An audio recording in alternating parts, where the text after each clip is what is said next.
नमस्कार, सत श्री अकाल, वड़क्कम, खंबागड़ी, राम राम साहब सभी को ऑल्टीन मीडिया में फिर से स्वागत है। हमारे साथ जुड़े हुए हैं डॉक्टर आशीष हांडा जी। और आज का दिन बहुत इंपॉर्टेंट है। मॉनसून सेशन में बहुत कुछ हो रहा है धड़ल्ले से। मोदी जी ने इस वक्त ना एक्सीलरेटर पर पैर रख दिया है। तुमको ड्रामा करना है करो, तुम लंच डिस्टर्ब करो, डिनर डिस्टर्ब करो, तुम जैसे ही बाहर जाओगे हम बहुत कुछ कर डालेंगे। ताबड़तोड़ बिल पास करने की तैयारी हो चुकी है और ऑलरेडी कर चुके भी हैं कुछ। पर इसमें ना ऑपोजिशन ने एक ट्रिक खेल दी है। मतलब they were trying to be very smart and let's see what happens. Ashish ji, over to you ji. Gayatri ji, आपको आपके अल्टरनेट मीडिया के चैनल के सभी प्यारे प्यारे दर्शकों को मेरा यानी डॉक्टर आशीष का प्यार भरा नमस्कार। देखिएगा, ये कहते हैं कि कभी ना कभी शेर को सवा शेर मिलता है, और इस समय इंडियन पॉलिटिक्स में वो शेर को सवा शेर मिला हुआ है, जिसको हम सब लोग शेर और 56 इंच के सीने वाला मोदी कहते हैं। क्योंकि उनका जो एक दृढ़ निश्चय है कि चाहे कुछ भी हो जाए, मुझे तो इस देश को विश्व गुरु बनाना है, मुझे उन्नति के पथ पे इसको अग्रसर करके आगे लेके जाना है। वो उसके लिए संकल्प और जिसको बोलते हैं वचनबद्ध है, और जिसके चलते 17 दिनों के मॉनसून सत्र के अंदर 31 बिलों को पास करना, जबकि इससे पहले भी उन्हें पता था कि ये सब पॉलिटिक्स ऑफ डिस्कशन नहीं करेंगे, ये सब पॉलिटिक्स ऑफ डिसरप्शन करेंगे, इतना उनको पूरा ज्ञान था। लेकिन इसके बावजूद उन्होंने ऐसा कठिन बीड़ा उठाया कि 31 बिलों को पास करके लेके जाऊंगा, क्योंकि वो ये चाहते हैं कि सबका साथ सबका विकास के साथ चलते हुए सभी लोग म्यूचुअल डिस्कशन करें और हम लोग मिलकर इस देश को आगे बढ़ाने में सबकी सहभागिता के साथ, सबके विचारों के साथ हम कुछ बढ़िया ऑल्टरनेटिव्स लेके आए, सुधार लेके आए। लेकिन वो तो तब हो सकता है ना गायत्री जी, अगर सभी एक ही प्लेन के ऊपर हों। यानी कहते हैं कभी भी डाटा ट्रांसफर करने के लिए दो मोबाइल के बीच में, उनके बीच में सिंक्रोनाइजेशन या पेयरिंग होना जरूरी है। मोदी जी बार बार वही ट्राई कर रहे हैं, लेकिन सामने वाला जब अपना ब्लूटूथ ही ऑफ करके बैठ जाए कि मैं तो सिंक्रोनाइज होऊंगा ही नहीं, अब कर ले, तू कहां से डाटा ट्रांसफर करेगा? तो भैया फिर ऐसे में कहीं ना कहीं से फिर USB to USB, type C to type C, jack लगा के, तार लगा के जबरदस्ती डाटा ट्रांसफर भी किया जाता है। अब आगे यही होने वाला है, क्योंकि जहां 4 दिन धुल गए 17 दिन में से कुछ नहीं हुआ। गायत्री जी, 4 दिन, वैसे 4 दिन लगते हैं, लेकिन अगर आप, पहले भी हम डिस्कस कर चुके हैं, मॉनेटरी कॉस्ट वाइज पकड़ें तो एक दिन पार्लियामेंट सेशन का 9 से 12 करोड़ का भारत की जनता को पड़ता है। तो 4 दिन का मतलब बहुत सीधा सा समझ लीजिएगा आप, तकरीबन 40 करोड़ रुपया हार्ड एंड मनी धुल गया है। और अगर इससे भी ज्यादा इंपॉर्टेंट समझे तो 17 में से 4 दिन निकल जाना, इस लाइक ऑलमोस्ट 22% टाइम वेस्ट हो गया है। और मोदी जी जैसा कर्म योगी जो 1 मिनट वेस्ट नहीं करना चाहता, उसका 25% टाइम वेस्ट हो जाए, तो now he is put his foot on the accelerator. और उसके चलते हुए ऑलरेडी कल के दिन में 3 इंपॉर्टेंट बिल पास हो चुके हैं। बायोडाइवर्सिटी बिल, इसके अलावा 6 कम्युनिटीज को ऐड जो है वो एससी लिस्ट में ऐड करना, constitutional scheduled tribe order, 5th amendment bill, और cooperative society bill multi state. इन 3 को ऑलरेडी इस रकस के अंदर भी दोनों हाउसेस में पास किया गया है, 2 को लोकसभा में, 1 को राज्यसभा में। तो अगर इन्हें लग रहा है कि काम नहीं होगा, तो मैं पहले ही ये बता दूं, मोदी जी की वर्किंग प्रणाली ऐसी है कि 31 बिल पास होंगे, भले फिर वो आखिरी दिन के आधे घंटे में, क्योंकि ये भी गायत्री जी वॉइस नोट से ही पास हुए हैं। एक बिल को पास करने में हार्डली 1 मिनट लगता है, लेकिन फिर भी बेहतर यही होता है कि अगर डिस्कशन के साथ किया जाए। लेकिन डिस्कशन कोई करे तब तो, लेकिन यहां डिबेट डिस्कशन हर चीज के लिए इनवाइट किया जा चुका है। आपके दर्शकों को याद होगा, जैसे ही पार्लियामेंट की प्रोसीडिंग शुरू हुई थी, पहले ही दिन ऑपोजिशन ने मांग की थी मणिपुर पे चर्चा करने की, जबकि वो लिस्टेड आइटम नहीं था। लेकिन इसके बावजूद भी कई नोटिस भेजे गए चेयर को, लोकसभा को, राज्यसभा को, और इसके सामने से उन्होंने इसका रिस्पेक्ट करते हुए बोला ठीक है, हम लीडर ऑफ हाउस से पीयूष गोयल जी से पूछ लेते हैं, अगर वो इसको ओके करते हैं तो हम इसको टाइम दे देंगे। और उन्होंने ओके कर दिया, तो मणिपुर पे चर्चा होगी, ये डिमांड ऑपोजिशन की मान ली गई। तो अब उन्होंने दूसरी डिमांड रख दी, बोले जी कैसे चर्चा कराओगे? बोले जी 176 रूल में कराएंगे, जिसमें शॉर्ट डिस्कशन होती है। तो वो इसके ऊपर अलगे मल्लिकार्जुन खड़गे खड़े हो गए, नहीं जी हम 176 में डिस्कशन नहीं करेंगे, हम डिस्कशन करेंगे 267 में। अब जिन दर्शकों को पता ना हो 267 क्या है, 267 में अनलिमिटेड डिस्कशन होती है और सारा बिजनेस हाउस का सस्पेंड कर दिया जाता है, सारे मुद्दे एक तरफ, सिर्फ इसी के ऊपर चर्चा होगी। इसके ऊपर इनिशियली एनडीए गवर्नमेंट नहीं मानी, क्योंकि हमें और बहुत सारी चीजों को डिस्कस करना है, खाली मणिपुर ही एक चीज नहीं है। अनलिमिटेड को एग्री कर जाएंगे तो उसमें 1 दिन जाए, 3 दिन जाए, 5 दिन जाए, कोई लिमिट नहीं है, तो बाकी मुद्दे कैसे होंगे? तो लेकिन इसके ऊपर भी वो अड़े रहे।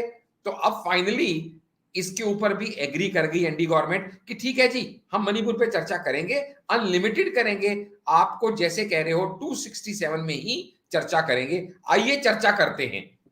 तो अब अगला मुद्दा उन्होंने क्या निकाल दिया? प्रधानमंत्री मोदी जी को बुलाइए। बोले जी वो क्यों बुलाएं उनको? बोले जी हम तो मोदी जी के वक्तव्य के बाद ही चर्चा करेंगे। अरे भैया, तुम मणिपुर पे चर्चा करना चाहते हो, Manipur law and order situation है।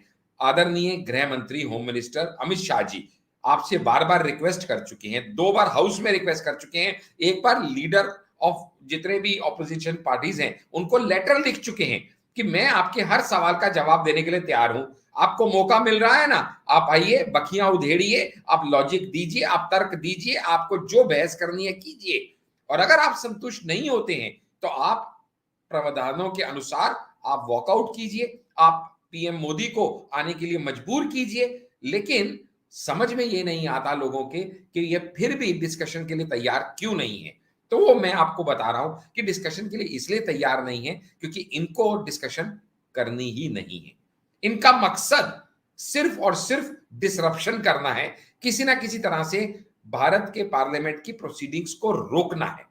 और वो क्यों रोकना है? क्योंकि अगर प्रोसीडिंग्स होंगी, कोई बिल पास होंगे, कुछ नए काम होंगे, कुछ और 2-4 feather in the bill cap pass होंगे इसमें, जुड़ जाएंगे। बिल पास होंगे। आशीष जी, इसमें आप मेन वाला बिल तो बोल ही नहीं रहे हो, जिसकी वजह से नो कॉन्फिडेंस मोशन को बड़ी स्वीटली लाया गया। पता है उन्हें हम हार जाएंगे, उनको पता है ये पास नहीं होगा, but still they have got the no confidence motion. कोई एक पर्टिकुलर बिल है जिसमें धड़कनें बढ़ा रखी है ऑपोजिशन की, आपने मुझे याद दिलाया, आपका आभार, आपने याद दिलाया, आपका बहुत बहुत शुक्रिया। वो मैं थोड़ा सा, क्या है ना, मेरी आदत क्या है, मैं थोड़ा सा प्लिंथ और बेस बना के उसके बाद इमारत खड़ी करता हूं, क्योंकि मुझे ये हमेशा से लगता है कि नींव की गहराई जितनी ज्यादा होगी इमारत की ऊंचाई उतनी ज्यादा होगी। तो हाँ, वो प्लिंथ मेकिंग में थोड़ा टाइम ज्यादा ले लेता हूं मैं, I understand, thank you for correcting me Gayatri ji. तो अभी जो इस समय ये जो दिखाया जा रहा है ना गायत्री जी, हाथी के दांत खाने की ओर, दिखाने की ओर दिखाया ये जा रहा है कि पीएम मोदी को हम डिस्कशन करने पे फोर्स कर देंगे। ये हमारी अब जिद बन चुकी है, ये अहम का सवाल बन चुका है कि मोदी जी हमारे कहने से कैसे पार्लियामेंट में नहीं बोलेंगे। इसके लिए नो कॉन्फिडेंस मोशन लाने का निर्धारण किया गया। मल्लिकार्जुन खड़गे के साथ मीटिंग हुई सभी लीडर्स की, क्योंकि वो मेन ऑपोजिशन पार्टी के हेड हैं कांग्रेस के, और ये फैसला किया गया कि नो कॉन्फिडेंस मोशन लाते हैं। गायत्री जी, आपके दर्शकों के लिए थोड़ा सा यहां मैं अपडेट दे दूं कि जो नो कॉन्फिडेंस मोशन है ये कॉन्स्टिट्यूशन के एक्ट 198 के तहत लाया जाता है पार्लियामेंट में, और ये पहली बार नहीं है, अब तक हिंदुस्तान में ये 27 बार लाया जा चुका है। आज जब ये लाया जा रहा है तो ये 28वीं बार लाया जा रहा है, और मोदी जी के कार्यकाल में पिछले 9 साल में ये दूसरी बार लाया जा रहा है। पहली बार ये 2018 में, यानी पिछले कार्यकाल में लाया गया था। ये कार्यकाल तो 19 से 24 तक का है, तो 18 के लास्ट में वो लाया गया था, और उस समय 325 वर्सेस 126 की वोटिंग हुई थी।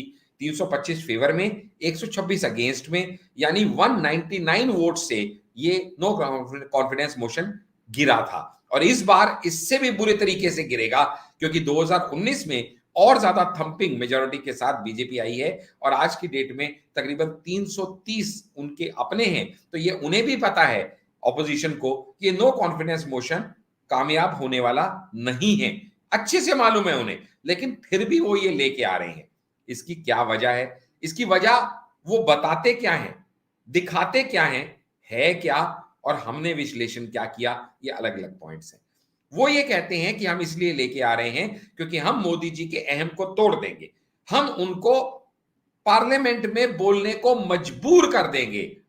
वो ये भूल रहे हैं कि वो कितनी बड़ी गलती कर रहे हैं, क्योंकि जब जब मोदी जी ने पार्लियामेंट में आके माइक संभाला है, तब तब बहुतों के चड्डियों के नाड़े निकल गए हैं। लोगों को पता भी नहीं चला कि किस तरीके से उनके साथ क्या क्या घटित हो गया। अनेकों के साथ अनेक तरह के चमत्कार भरे पार्लियामेंट में हो गए। ये इन लोगों को भी समझ नहीं आ रहा कि वो उस जैसे प्रखर वक्ता को हाथ में जबरदस्ती माइक थमाने का काम कर रहे हैं। अभी पार्लियामेंट के बाहर अगर उन्होंने एक सेंटेंस बोला था सिर्फ, जो कल हमने कवर किया था, तो उनकी इस एक चिंगारी से भी इनके भूसे में आग लग गई थी। तो आज अगर वो इनको डिटेल डिस्कशन के लिए बोलने के लिए माइक देंगे तो वो क्या क्या बखिया उधेड़ देंगे इनकी, ये इनकी समझ में नहीं आ रहा। लेकिन जब कहते हैं ना विनाश काले विपरीत बुद्धि, तो ऐसे में ऑपोजिशन को ये लगता है कि हम मोदी जी को बोलने पे मजबूर कर देंगे, लेकिन ये नहीं समझ रहे कि इससे नुकसान उनका कितना होगा।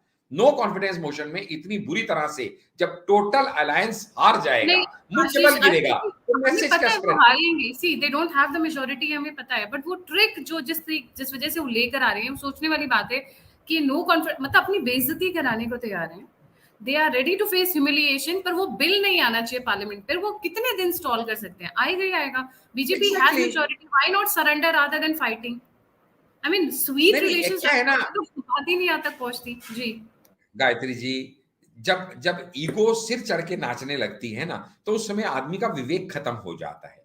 इसी तरह से इस समय उन्हें पता है कि नो कॉन्फिडेंस मोशन जो है उनको बचाने वाला नहीं है। नो कॉन्फिडेंस मोशन में वो हारने वाले हैं। और जो सेंटर ने ऑलरेडी सोच लिया है, जो ऑलरेडी कैबिनेट अप्रूवल मिल चुका है, दिल्ली ऑर्डिनेंस बिल जो है, यहाँ पे बिल बनेगा, ऑर्डिनेंस को बिल में कन्वर्ट होने से दुनिया की कोई ताकत रोक नहीं सकती। It is not whether it will be और it will not be, it is just a matter of when. होगा नहीं होगा का कोई सवाल ही नहीं है, कब होगा बस ये एक सवाल हो सकता है। तो मैक्सिमम क्या कर सकते हैं, थोड़ा पोस्टपोन कर सकते हैं, लेकिन ये पोस्टपोनमेंट भी अपनी बेइज्जती, अपनी फजीयत, अपनी इंसल्ट की कॉस्ट पे करेंगे। ये बात उनकी समझ में नहीं आ रही है। जो बात उनको अब नया इन्होंने नाटक क्या किया मालूम आपको? जो नो कॉन्फिडेंस मोशन है, ये आज सुबह 2 बार लोकसभा स्पीकर को प्रेजेंट किया गया है, 2 बार नोटिस दिया गया है। एक बार दिया है कांग्रेस ने, जिसको 50 एमपीज ने साइन किया है। दूसरी बार इसको दे दिया है अब बीआरएस के एमपीज ने। ये अभी विश्लेषक इसके ऊपर डिस्कशन कर रहे हैं कि 2 बार क्यों दिया गया। तो एक दो लॉजिक इसके समझ में आ रहे हैं। पहला, बीआरएस ने अभी तक ऑफिशियली I.N.D.I.A को ज्वाइन नहीं किया, तो इसलिए उन्होंने अपना अलग दिया है। और दूसरा, इसका विश्लेषण ये निकल के आ रहा है कि अगर किसी एक भी नो कॉन्फिडेंस मोशन के अंदर कोई टेक्निकल एरर रह जाए जिसकी वजह से उसको पुल आउट कर दिया जाए, तो एटलीस्ट दूसरा स्टैंड करे। That shows their desperation to somehow buy some time। लेकिन इनको ये समझ नहीं आ रहा गायत्री जी, ये जो बाय सम टाइम है ना, it is at the cost of whom? It is at the cost of hard earned money of the people of India, the tax payers of India. लेकिन वो चार्टेड और जेट प्लेन में चलने वाले इस बात को भी समझ नहीं पा रहे हैं। आज भी गायत्री जी, आज क्या, आज से और कुछ दिन तक, अगले अभी 17 में से 5वां दिन है आज, अभी अगले 12-13 दिन तक पार्लियामेंट में 2 किस्म की आवाजें सुनाई देंगी।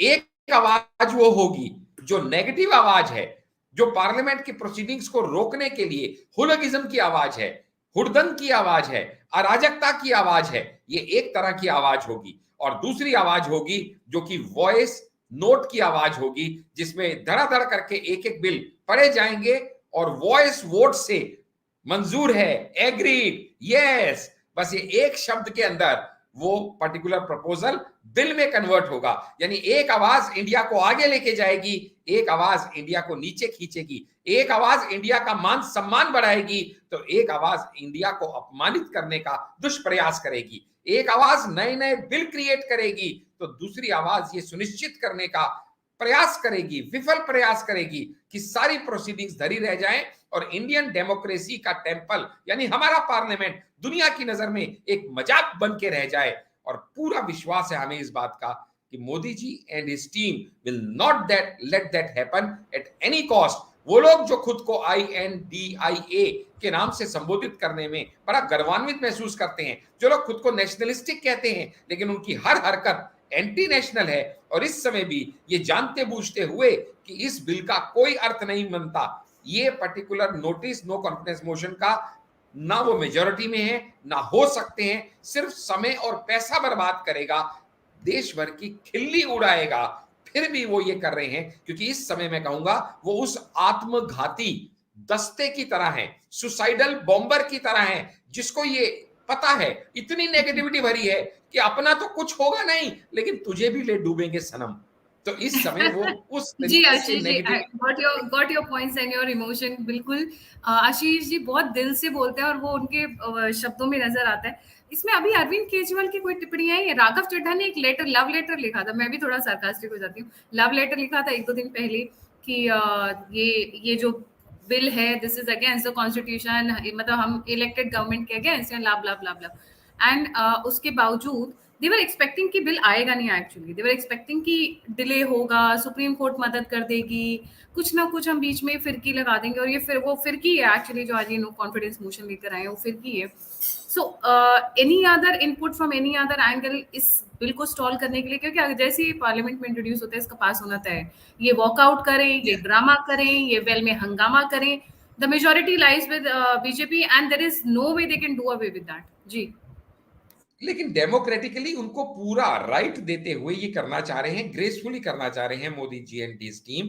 इसलिए बार बार आप देखिएगा अमित शाह जी 2 बार आके लोकसभा में रिक्वेस्ट कर चुके हैं और सारे ऑपोजिशन लीडर्स को लेटर लिख चुके हैं। इसके अलावा एक बार advisory committee, business advisory committee, Rajya Sabha chairperson Jagdeep Dhankhar जी कॉल कर चुके हैं, जिसको आम आदमी पार्टी के एमएलए ने वॉकआउट किया ऑर्डिनेंस के ऊपर। और दूसरा, कल फिर से business advisory committee Lok Sabha speaker Om Birla जी ने कॉल की, जहां पे parliamentary affairs minister Prahlad Joshi ji ने फिर से ऑपोजिशन के सभी लीडर्स को रिक्वेस्ट किया, अर्ज किया कि आप कंस्ट्रक्टिव डिबेट होने दीजिए, आप अपने पॉइंट्स रखिए, आप एक कंस्ट्रक्टिव ऑपोजिशन होने का फर्ज निभाइए। पूरी दुनिया की नजरें आप पे और हमारी डेमोक्रेसी पे टिकी हुई है। तो जितने पॉजिटिव स्टेप्स उठाए जा सकते हैं इन द रूल बुक, वो हर स्टेप उठाया जा रहा है, अर्ज किया जा रहा है, रिक्वेस्ट किया जा रहा है, अलग अलग तरीके से किया जा रहा है, डिफेंस मिनिस्टर द्वारा, होम मिनिस्टर द्वारा, लेकिन ये टस से मस होने को तैयार नहीं है। और आज ही राघव चड्ढा का प्रेस नोट आया, यहां तक कि मतलब टीवी बाइट भी आई, जिसमें उन्होंने कहा कि हर एक लड़ाई जीतने के लिए नहीं जीती जाती, कई लड़ाइयां इसलिए लड़ी जाती हैं कि कम से कम हम अपना हार के भी अपना पॉइंट प्रूव कर दें। यानी वो ये मानते हैं कि हम हारे हुए हैं, वो ये जानते हैं कि हमारा इसमें जीतने का 1% भी चांस नहीं है, लेकिन फिर भी वो ये हरकत कर रहे हैं। देखिए गायत्री जी, ऐसा होता है, लेकिन कोई कंस्ट्रक्टिव डिबेट या बात तो हो। एक बार पहले भी नो कॉन्फिडेंस मोशन आया था, आपको मालूम है, आज तक की हिस्ट्री में। जी आशीष जी, एक चीज सोचने वाली है, and I think with that will wind up. एक बिल के लिए आप 30 बिल स्टॉल कर रहे हो, आपको पता है वो बिल पास होकर ही रहेगा। So why not go in a constructive way? Maybe if you've had good relations or decent understanding with the central government, तो शायद ये नौबत भी नहीं आती। आपने खुद पुश किया, आपने सेंट्रल ऑफिसर्स को मिसबिहेव किया, उनको उठा के उनके घरों के बाहर फेंक दिया, एक को तो जान से मारने की धमकी दी और एक ऑफिसर ने आपको जान से मारने की धमकी दी। आज दिल्ली की सड़कों पे इतना कूड़ा है that when I landed I was shocked, oh my god, ये दिल्ली है, ये दिल्ली जिसमें हमने मतलब मैंने अपनी जिंदगी का अच्छा खासा हिस्सा बिताया, ये वो दिल्ली है। आपने दिल्ली को उस कॉर्नर तक ले जाकर पहुंचा दिया कि डेंगू होना। अच्छा, बाय द वे, अपने व्यूअर्स की इन्फॉर्मेशन के लिए बता दूं, इस वक्त 800 से ज्यादा लोग जुड़े हुए हैं। अब अरविंद केजरीवाल जी 20 लीटर आरओ पानी हर इंडिविजुअल को देंगे दिल्ली के। वाह, पहले तो आप गटर का पानी पिला रहे हो, उसके बाद आप बोल रहे हो कि मैं 20 लीटर आरओ का पानी दूंगा। भैया क्या एक बंदा महीने में सिर्फ 20 लीटर पानी पीता है? Can somebody tell me that? क्या हम एक दिन में 3-4 लीटर तो हम वैसे ही पी जाते हैं। इससे अच्छा तो आप एमसीडी में इन्वेस्ट करते, जहां पर पानी अच्छा आता। घर में खाने के लिए गंदा पानी आ रहा है। अरे गायत्री जी, आप जिसको लूडो का प्लेयर ना, वो अरविंद केजरीवाल चेस का प्लेयर है। दिल्ली की जनता के लिए 20 लीटर नहीं आ रहा, कहीं आपको कोई वहम हो। ये नया स्कैम थोड़े दिन में आपको पता चलेगा, जहां पे आरओ कंपनी के साथ ये कर लिया कि 20-20 लीटर सबको देना है, और वो नलके का पानी जा रहा है, खरीदा दिखाया गया 100 रुपए लीटर, असल में जा रहा है 2 रुपए लीटर। क्योंकि इस समय आम आदमी पार्टी कैश स्ट्रिप्ड हो चुकी है, उनके पास पैसे नहीं है देने के लिए। आपको पता है, आपने रैपिड रेल प्रोजेक्ट का नाम भी आपने सुना होगा। वो रैपिड रेल प्रोजेक्ट एक ऐसा प्रोजेक्ट है जो सेंटर, यूपी और दिल्ली तीनों को मिला के किया जा रहा है, जिसकी टोटल कॉस्ट 31,000 करोड़ से ऊपर की है। और उस 31,000 करोड़ के अंदर जो दिल्ली गवर्नमेंट है उसने सिर्फ 1100 करोड़ देने थे, और बाकी यूपी और सेंटर ने 8-8 हजार करोड़ से ऊपर देने थे। उसके लिए भी सुप्रीम कोर्ट चले गए, हमारे पास पैसे नहीं है, हम पैसे दे ही नहीं सकते, हमें कोविड के टाइम में ही हम कंगले हो गए थे, और जीएसटी का पैसा भी हमें मोदी जी नहीं दे रहे हैं। तो फिर उस टाइम पे उनकी हेल्प के लिए आते हुए सुप्रीम कोर्ट ने कहा कि चलो ठीक है, आपको हम किस्तों में तोड़ देते हैं, आप पैसे अलग अलग करके दे दीजिएगा। और उस समय एक जो क्या एनवायरमेंट कंजर्वेशन के लिए फंड इकट्ठा किया गया था, उसका 1000 करोड़ उनके पास रखा है। वो क्यों था? 2000 सीसी से ऊपर की जितनी गाड़ियां थी उनके ऊपर एडिशनल टैक्स लिया गया था पोल्यूशन को रोकने के लिए, इस नाम से। उसमें से पहले उन्होंने 265 करोड़ निकाले हैं 2019 में, अब फिर से उसी में से 500 करोड़ निकाले हैं। तो सुप्रीम कोर्ट ने कहा कि भैया आप इसमें से निकाल तो रहे हो पैसा, लेकिन अपने इस पैसे के लिए जो आप रैपिड रेल प्रोजेक्ट है अलग से प्रोविजन बजट में कीजिए, क्योंकि ये पैसा वापस उसी फंड में जाना चाहिए जहां से आप उधार ले रहे हो। और इसके बावजूद अभी भी इनके ऊपर 416 करोड़ बकाया है, जो उन्होंने कह दिया हम नहीं देंगे। तो सुप्रीम कोर्ट ने कहा ठीक है, अपने सारे एक्सपेंडिचर लेके आइए, और उसके लिए 2 हफ्ते का टाइम दिया। और सारे एक्सपेंडिचर 2 हफ्ते में देने के बाद पता चला 1100 करोड़ रुपया 3 साल में आप सरकार ने एडवर्टीजमेंट के ऊपर खर्च कर डाला है, जिसके ऊपर सुप्रीम कोर्ट ने उनको तगड़ी फटकार लगाते हुए ये कहा था फिर कि भैया अगर तुम 1100 करोड़ 3 साल में खर्च कर रहे हो, इसका मतलब 1 साल का 360 करोड़, इसका मतलब है रोज का 1 करोड़ दिल्ली की जनता का तुम एडवर्टीजमेंट में खर्च कर रहे हो। और दिल्ली की जनता की ग्रोथ के लिए, दिल्ली की प्रोग्रेस के लिए आप कहते हो हमारे पास पैसे नहीं है। 2 महीने के अंदर ये 415 करोड़ कहीं से भी जमा करो, नहीं तो आपके एडवर्टीजमेंट का सारा फंड हम इधर से इधर मूव कर देंगे। तो ऐसी तो इनकी इस समय हालत हो चुकी है। ये कैश स्ट्रिप्ड आम आदमी पार्टी कहीं ना कहीं से और पैसा इकट्ठा करने के लिए ये नाटक कर रही है। जैसे इमरजेंसी बटन में भी इन्होंने पैसा इकट्ठा किया था, हमने कवर किया था, 10-10 रुपए का बटन लगा के इन्होंने हजारों रुपए ऐंठे थे। नहीं, ये वाला 5 रुपए आरओ लगा वाला के स्टेप भी ऐसा ही होगा। 5 रुपए लगाकर 500 जी जी करोड़ रुपए कमाए थे जी। अभी आरओ का पानी प्रॉमिस करे तो आई एम श्योर लेकिन आरओ इस समय आम आदमी पार्टी के लिए ये करो या मरो की हालत है, क्योंकि इस ऑर्डिनेंस के बिल में कन्वर्ट होते ही उनको पता है सिर मुड़ाते ही ओले पड़ने वाली उनकी हालत हो जाएगी। ना घर के रहेंगे ना घाट के रहेंगे, इसलिए they are trying everything in the book, साम दाम दंड भेद। चाहे लोगों के पास जाना हो रामलीला मैदान में, चाहे एक एक के पास कटोरा लेके जाना हो, चाहे पार्लियामेंट में ये षड्यंत्र करना हो, चाहे सुप्रीम कोर्ट में इसको स्टॉल करने की अर्जी देनी हो, हर चीज वो करने की कोशिश कर रहे हैं। लेकिन जो आसार हैं वो ये दिखते हैं कि इनके पाप का घड़ा अब भर चुका है। इसलिए अब ये ऑर्डिनेंस बिल में बहुत जल्दी कन्वर्ट होगा, और फिर से आप और मैं एक बार मुस्कुराते हुए उसके कन्वर्ट होने के बाद फिर यहाँ पे अपने दर्शकों के बीच में उपस्थित होंगे। जी, over to you Gayatri ji. Thank you so much Ashish ji for joining. जाने से पहले सभी व्यूअर्स से रिक्वेस्ट है, please don't forget to like, subscribe and share the all neat media. अगर आप मुझसे जुड़ना चाहते हैं, आप मुझे अप्रिशिएट या क्रिटिसाइज करना चाहते हैं, फीडबैक देना चाहते हैं, तो सभी लिंक्स डिस्क्रिप्शन बॉक्स में। इसी के साथ जय हिंद, जय श्री राम, हर हर महादेव।